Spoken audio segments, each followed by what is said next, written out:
There is a teacher who I loved and then not so much because he accused me of cheating. Mr. Honeycutt was a wonderful math teacher in sixth grade. But in seventh grade, he accused me of cheating, stealing something from his desk, which I did not do. And in those days, teachers paddled students. Wow. And in fact, when none of the sixth graders would confess, he asked all of them who took the stuff, and then he blamed me for it. Wow. He lined up the entire sixth grade and paddled all of them. It was a very small school, but paddling was a thing in those days. And Welcome to the Whole Student Podcast with Cal Balaban. Whole Student refers to the magical moment when a student is fully seen, heard, and known. This is a spark of a relationship between student and teacher, where the former is catalyzed on a journey beyond what they thought possible, and the latter is a proud advisor cheering from the sidelines. The Whole Student Podcast asks guests to reflect back on their moment, to the person who became a transformative teacher in their lives, on the journey they were set upon. Our guest today is Dr. Howard Stevenson. Howard is the Constance Clayton Professor of Urban Education, Professor of Africana Studies in the Human Development and Quantitative Methods Division of the Graduate School of Education at the University of Pennsylvania. He is the Executive Director of the Racial Empowerment Collaborative, a research program development and training center that brings together community leaders, researchers, authority figures, families, and youth to study and promote racial literacy and health in schools and neighborhoods. Howard is the recipient of the 2020 Gittler Prize by Brandeis University for outstanding and lasting scholarly contributions to racial, ethnic, and or religious relations. He was also listed in the 2020 RHSU EduScholar Public Influence Rankings of the top university-based scholars in the United States who did the most to shape educational practice and policy. Since 1985, Howard has served as a clinical and consulting psychologist working in impoverished rural and urban neighborhoods across the country. It is my great pleasure to welcome Dr. Howard Stevenson to the Whole Student Podcast. Thank you, Howard. Thank you, sir. It's a pleasure to be here. Absolutely. Well, I'm going to start you off with the first question I ask every guest. Mm-hmm. You're a luminary now, and you're still a learner. Absolutely. When you were a student, take us back to the words that you would use to describe yourself as a student. Oh, I was curious and eager to learn. I was the firstborn in my family, so I was the first to try out everything, try out bad teachers, try out good teachers, try out playgrounds, falling on my knees, getting back up, sports, the whole thing. So I was very curious and very precocious as a student. And teachers tended to like me for the most part. Wow. Some exceptions. Okay. Uh-huh. We might get into that today. Okay. All right. So at the Whole Student, we want everyone to go to that moment where you felt as a student fully seen, heard, and known for the first time. When was it? Man, there's a lot of examples, but one would be fourth grade Mrs. Russ. So she didn't find it a threat for me to be asking lots of questions and curious.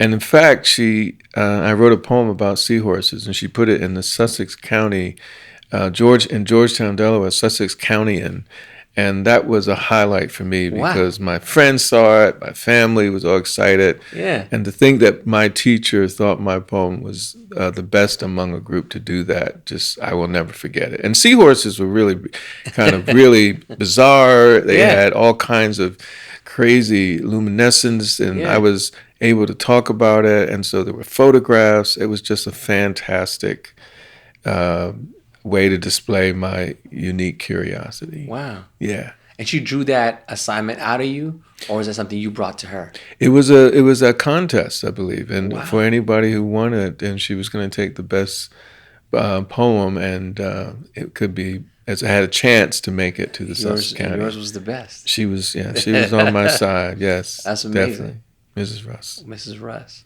You stayed in touch with Mrs. Russ through the years? No, I'm much older now, and she has passed on. Although I have other teachers who are still alive, but my algebra teacher, Mrs. Yancey, she was fantastic, 8th grade. Wow. So stood out big time. What made her stand out? Well, I had a crush on her, I will say that, and that was a big deal. But I love math, and she made sure to give me challenging things to do. So it was, yeah, there was the crush, but the bigger issue is I had her for 2 grades in algebra 2, and she was just a wonderful teacher. Mm. Yeah. When we were talking about describing yourself as a student, you mentioned some teachers didn't see you, didn't Yeah. know, didn't value who you were. Yes. You remember them? Mrs. Phillips. Okay. She's a geometry teacher. Yeah. And I think it was my 9th grade. She literally on the first day of class gave out a quiz and a test, and whispered in my ear, actually, called me the N-word, and said, "You'll never do well at this test at all." Oh my God. And I was a whiz at math, so it's the only class I ever got a C in terms of math. And but I was bothered from that day. I went home, told my mother about it. I had to endure the entire year having that hostility. Very first day of class. Now, I made a film about it, actually, when I was putting together a film about one of my most favorite teachers, Ms. Sheglum, in high school. Yeah. But I had to bring up Mrs. Phillips to make that film. Yeah. You know, Contrast. have a little punch to it. Yeah. Wow. Yeah, it's a true story. Well, amazing. I can't even fathom, the juxtaposition of the two. Yeah, no, it stunned me. I was like felt like I was in a year of like paralysis whenever I walked in that class because I never knew what was going to come. She did it for a particular effect. The more I thought about it, like of all the ways you're going to do this, and whispering it as if no one else could hear, challenging me to say something about it, but the drama of not being believed. There was a moment, you take me to the moment in the autobiography of Malcolm X where teacher asks after class, well, what when you work with your hands, Yes. And that was a moment. Yours, though, it's so sinister. It's in the classroom while the test is happening. It's cruel. Yeah, it's cruel and unusual. Wow. Cruel and unusual. Wow. Yep. Well, I want to give folks that come on the podcast a magic wand. And you got a magic wand, you wave it, and you get to pick 5 of your former teachers, dead or alive, to come back to have dinner with you. Yes. Right. Who would you pick and why? Well, I think Mrs. Turner, 3rd grade. She's the first African-American teacher that I had. She would be one of them because she was pretty stern, and she was very confident about her abilities. And so she reminded me of my mother in the way that she also was very powerful to take on oppressive forces in the world.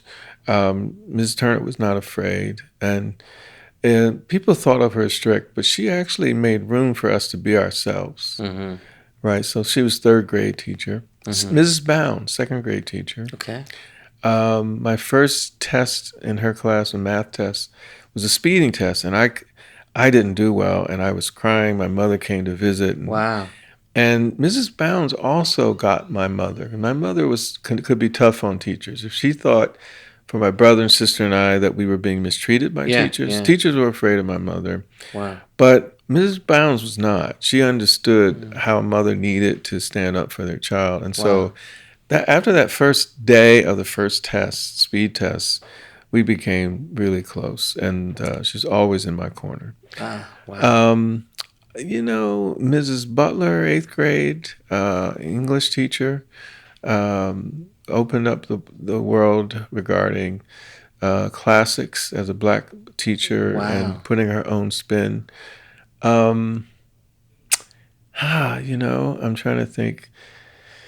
There is a teacher who I loved and then not so much because he accused me of cheating. Mr. Honeycutt was a wonderful math teacher in 6th grade. But in 7th grade, he accused me of cheating, stealing something from his desk, which I did not do. And in those days, teachers paddled students. And in fact, when none of the 6th graders would confess, he asked all of them who took the stuff, and then he blamed me for it. He lined up the entire 6th grade and paddled all of them. It was a very small school, but paddling was a thing in those days. And he became the person who kept the the stats for our basketball team, which won the state championship. And I was on that team 2 years in a row. And I never got along with him again because I didn't trust him for falsely accusing me.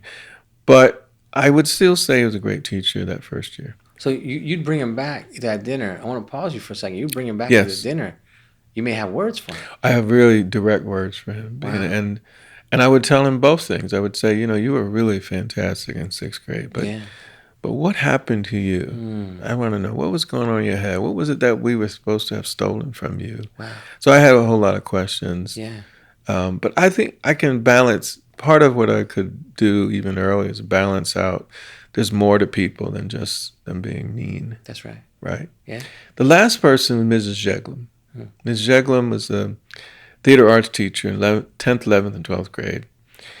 And I've done a film about her because she actually literally, when I was going to high school in 70s, graduated 76, if you do the school plays in our school in southern Delaware, there's either two that are going to happen, either Hello Dolly or Oklahoma. And there's no black roles in that. You're either toting cotton or barge or bale, whatever. Yeah. But she single-handedly, as a white woman teacher, said to the entire school in my senior year that the senior school play was going to be Raisin in the Sun. Caused a stir. Of course it did. Scared everybody. Blew everybody. All the parents, white parents, were upset. Wow. Students were upset. And she stood in that. She buffered the hate by taking the heat from all of that. We didn't have to navigate it. We saw it, we heard it, but the play still went on, right? And my brother Brian played the role of Walter in Lorraine Hansberry's play. I played the role of Willie, who lost the money, Willie Bobo, who lost the money. Chicago family, trying to make it, black family.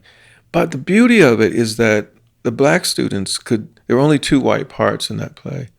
So black students in our school got to be in the center of the pedagogy instead of the outside. And we did so well in the first showings that we had 2 extra showings because the black and brown folks from our communities, from the country came out to sell out 3 times. That's how deep it was. Now, the bottom line of that story is that there were 2 senior plays that year because of the protests by the white families, Raisin in the Sun and Hello Dolly. But she'll be the biggest, I think, hero that we've had as a teacher because single-handedly she made it possible for us. What a story. Yeah. Wow. So I have her, I have Honeycutt. I counted 4. Is that 5? Let me see. Turner, Butler, and Bounds. So I think there's 5, yeah. Okay, all right. Wow. This particular season, we're focusing on entrepreneurs. All types of entrepreneurs. And you are an entrepreneur for social justice. You are a writer, a leader, and a thought leader for many communities. And your entrepreneurship at some point had to be sparked by somebody. Who inspired you? Well, I think if it's not, it probably would be my family in a sense. And I would say my mother in particular, and her being a city woman coming to the country and standing up for my brother and sister and I in public spaces or in school, wherever we would be disrespected. She was a very staunch reader of racial material and music. She was a musician. And so we had an exposure to black gospel, classics, jazz, because of her relentlessness. But in it all was the sense that you could speak up for yourself and stand up for things. She worked as a poll worker in voting polls in southern Delaware. She was one of the first black people to do that. She was a first equal opportunity officer at the Dover Air Force Base. In Air Force, as a civilian, she had to fight for black and brown servicemen and women and their families to receive fair housing. And she would fight with officers on her own. She had the authority to do that. And she would come home and tell us these stories about how she protected families. So she would be the hero, I would say, for my brother and sister and I. Wow. And you're fighting the same fight now? Absolutely. Yeah. Yep. Absolutely. Wow. My job is to hopefully help people fall in love with their own stories and their own Absolutely. narratives. Yeah. Wow. Dr. Stevenson, Howard, I appreciate you. Thank you, I sir. know there's so much there. Inspiration, what you shared, what people will reflect on, the thoughts it will provoke, and hopefully also have them reflect on the teachers in their lives and those that stood in the force in order to make sure students had what they needed so they could thrive. Thank you. Thank you. Thank you for your time and for sharing your spirit, sharing your story, and allowing for people to reflect back and providing inspiration for the young entrepreneurs through your story. Great. Yeah. Much love. Thank you. This is a beautiful thing you're doing. It's fantastic. As we say on the Host Student Podcast, class dismissed. This particular episode, as all of our episodes, brought to you by Duncast, co-produced by J.D. Scroggin, the Director of Marketing and Communication at the Dunn School, and co-produced by Brandon Scott at Comfort Food. You can subscribe to the Host Student Podcast on YouTube, Spotify, Apple, or wherever you get your podcasts. Please subscribe today. Thank you.